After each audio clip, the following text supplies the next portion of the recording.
গতকাল ঋষি অরবিন্দ ভবনে স্বাধীনতা আন্দোলনের 3 দশকে 3 মনীষীর আলোচনা হয়। সেই 3 মনীষী হলেন ঋষি অরবিন্দ, বিপ্লবী বাঘা যতীন এবং মাস্টারদা সূর্য সেন। সেখানে মাস্টারদা সূর্য সেন সম্পর্কে বলতে গিয়ে বক্তারা বারবার করে চট্টগ্রাম অস্ত্রাগার লুণ্ঠন এই কথাটি বলেন।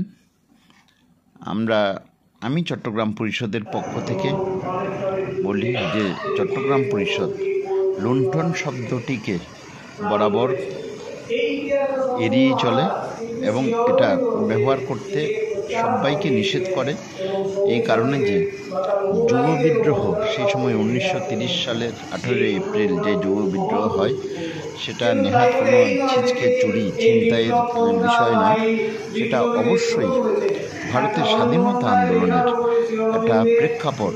এই প্রেক্ষাপটে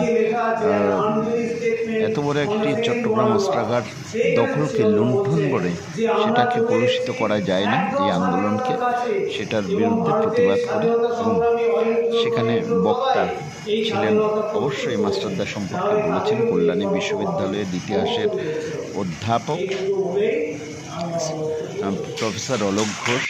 তিনিও মেনে নিয়েছেন কল্যাণী বিশ্ববিদ্যালয়ের এই ইতিহাসের ব্যাপারটাকে কখনোই প্রধান বিভাগীয় চট্টগ্রাম যে যুব বিদ্রোহ হয়েছে সেটা মূলত দখলেই তিনি আছেন, সেটাকে কখনো আমরা যে আলোচনা সভায় এসেছি ভারতের স্বাধীনতা সংগ্রাম একটি প্রতিবেদন আপনাদের কাছে শোনাচ্ছি যে ত্রয়ী, অর্থাৎ মানে কি 3 জন বিপ্লবীকে নিয়ে আমরা এখানে আলোচনা শুনলাম।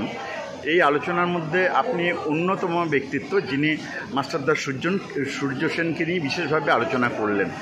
তা আমার প্রশ্ন হচ্ছে, মাস্টারদারকে বারবার বলা হয় তাঁর যে যুব বিদ্রোহের আন্দোলন, এই যুব বিদ্রোহের আন্দোলনটাকে একটু ঘুরিয়ে দিতেই কি সেটাকে বলা হয় যে এটা চট্টগ্রাম অস্ত্রাগার লুণ্ঠন? কোথাও কি দেশের আত্মসম্মানে ইংরেজরাই এরকম একটি শব্দ ব্যবহার করেছেন? আসলে এটা নিয়ে দুটো মত আছে, যেটা আমি প্রথমে মনে করি যে দেখুন, যারা ইতিহাস লেখেন বা চর্চা করেন তাদের দৃষ্টিভঙ্গির একটা স্বাধীনতা থাকে এবং তারা তাদের মতো করে বলে। তো চট্টগ্রাম অস্ত্রাগার লুণ্ঠনটা প্রথম যখন এই ঘটনাটির পর যখন ইংরেজ বিচার বিভাগে সেটাকে অন্তর্ভুক্ত করে তখন এটাকে লুণ্ঠন বলেই দেখাতে শুরু করে এবং তারপর বিভিন্ন চলচ্চিত্র বা বিভিন্ন জায়গায় ওইটাই ইতিহাসে লেখা হয়ে যেতে থাকে। তো এটার একটা প্রতিবাদ নিশ্চয়ই যুক্তিসঙ্গত যে আমরা এটাকে লুণ্ঠন বলবো কেন। তো এটা তো একটা যুব বিদ্রোহ, একটা জাতীয় সরকার প্রতিষ্ঠার লক্ষ্যে একটা নির্দিষ্ট আন্দোলন। তো লুণ্ঠন শব্দটার মধ্যে যেন একটা কীরকম একটা অন্যরকমের মানে হয়ে দাঁড়ায় যে ইংরেজরাও এদেশ প্লান্ডার করছে, তার ইংরেজদের আগেও অনেকে এসে এদেশে প্লান্ডার করেছে, তাহলে ইংরেজদের বিরুদ্ধে যারা জাতীয়তাবাদী আন্দোলন গড়ে তুলছে তারাও কি সেই প্লান্ডারিংয়ের পথেই যাচ্ছে, এরকম একটা অপব্যাখ্যা হয়ে যেতে পারে।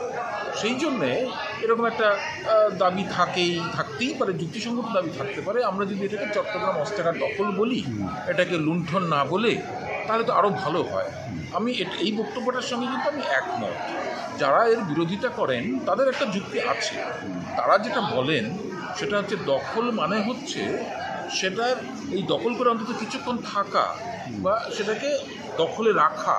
যেমন সূর্য সেন যখন জাতীয় সরকার প্রতিষ্ঠা করেছিলেন অতি অল্প সময়ের জন্য হলেও কিন্তু সরকারটা ছিল এবং তিনি তার প্রধান হিসেবে ছিলেন এবং একটা সময়ে ওই প্রথম বোধহয় ভারতের প্রথম যেখানে একটা শহর জুড়ে তিরঙ্গা পতাকা উড়ছে পথ করে।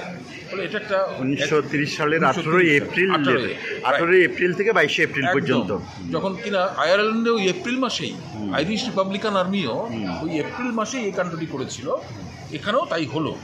তো উনি জাতীয় সরকার প্রধান হলে এবার অন্য পক্ষের বক্তব্য যে আসলে যখন ওই চট্টগ্রাম অস্ত্রাগার লুণ্ঠনটা করা হলো কিন্তু জাতীয় সরকারের সমর্থনেই, জাতীয় সরকারকে টিকিয়ে রাখবার জন্য, কিন্তু যেটা করা হলো সেটা হচ্ছে অস্ত্রাগারটি থেকে যে রাইফেল পাওয়া গেল, বিশেষত মাস্কেটরি রাইফেল, যেগুলো পাওয়া গেল ওটা মানে হাতুড়ি তালা ভেঙে যেগুলো তুলে নেওয়া হলো, সেটা তোলবার পরে তাৎক্ষণিক কারণে, অবস্থাগত কারণে বিপ্লবীরা ওখানে থাকতে পারেননি, তাদেরকে ওখান থেকে চলে যেতে হয়, যার পরিণতিতে তার জালালাবাদ পাহাড়ে আশ্রয় নিতে হয় এবং ইংরেজদের প্রতিরোধের মুখোমুখি হতে হয়। তো ফলে তারা তখন বলেন যে দেখুন, অস্ত্রাগারটিতে লোক দখল করে থাকা ছিল না, সেখান থেকে রাইফেলগুলো লুণ্ঠন করে নিয়ে তারা চলে গেল। সেইটা হচ্ছে বিপরীত যুক্তিটা। তো আমার বক্তব্য হচ্ছে, যুক্তি ওই যে বললাম, ঐতিহাসিকের স্বাধীনতা থাকতেই পারে, যুক্তি থাকতেই পারে, কিন্তু যদি আমরা এটা জাতীয় আন্দোলন প্রেক্ষিতে ভাবি, যদি এটাকে একটা গৌরবের অধ্যায় বলে ভাবি, তাহলে গৌরবজনক শব্দ হিসেবে অস্ত্রাগার দখলটা অনেক বেশি যুক্তিযুক্ত বলে আমিও মনে করি।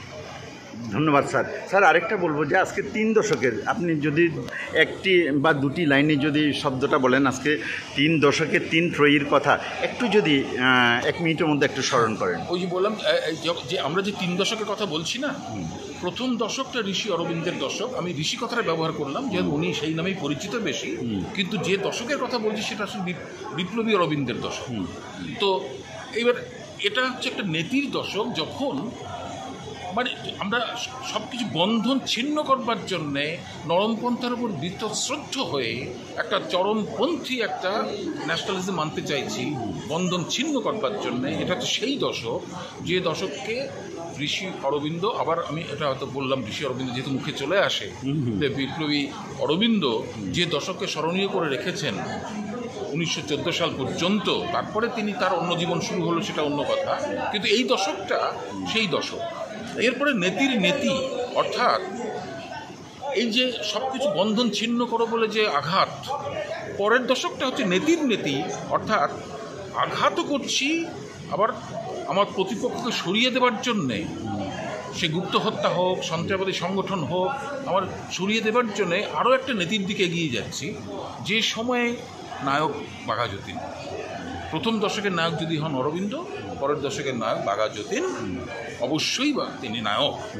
সূর্য সেনে এসে একটা সত্যিকারের পরিকল্পিত আদর্শে আমরা পৌঁছলাম, নেতি থেকে নেতির নেতি, তারপরে আমরা ইতিতে এসে পৌঁছলাম, যখন শুধুই বন্ধন ছিন্ন করছি না, সবই ভেঙে ফেলছি না, গড়তেও চাই। কি গড়তে চাই? জাতীয় সরকার। সেখানে তিরঙ্গা পতাকা উড়িয়ে স্বাধীন সরকার প্রতিষ্ঠা করতে চাই। পরবর্তীকালে কুইট ইন্ডিয়া মুভমেন্টের সময় তাম্রলিপ্ত সরকার হলো, কিন্তু তার আগে তো মাস্টারদা দেখিয়ে দিলেন যে স্বাধীন সরকার কী করে প্রতিষ্ঠা করতে হয়। সুতরাং প্রথম 2 দশকে, অরবিন্দের দশক, বাঘা যতীনের দশকে, যার প্রস্তুতি পর্ব, তার পরিণতি পর্ব হচ্ছে মাস্টারদা সূর্য সেনের পর্ব। এবং তিনি এতই পরিণত যে যখন শরৎ বসু তাকে বলছেন যে ইংরেজের হাত থেকে বাঁচবার জন্যে তুমি দেশ থেকে পালিয়ে যাও, তিনি বলছেন আমি পালাবার জন্য আসিনি, আমি সংগঠন করেছি আমার সহপাঠী, আমার সহকর্মীদের রেখে নিজে পালিয়ে যাব বলে না। সুতরাং যদি আমি এখানে ধরাও পড়ি, আমার যদি মৃত্যুও হয়, তাহলেও সেই মৃত্যুটাই পরবর্তী ধাপে দেশবাসীকে এগিয়ে নিয়ে যাবে, সেই মৃত্যুটাই স্মরণীয় হয়ে থাকবে। একদমই তাই। এই যে আদর্শটা সূর্য সেন রেখে গিয়েছেন, এটা হচ্ছে সেই পরিণতি। অনেক অনেক ধন্যবাদ স্যার।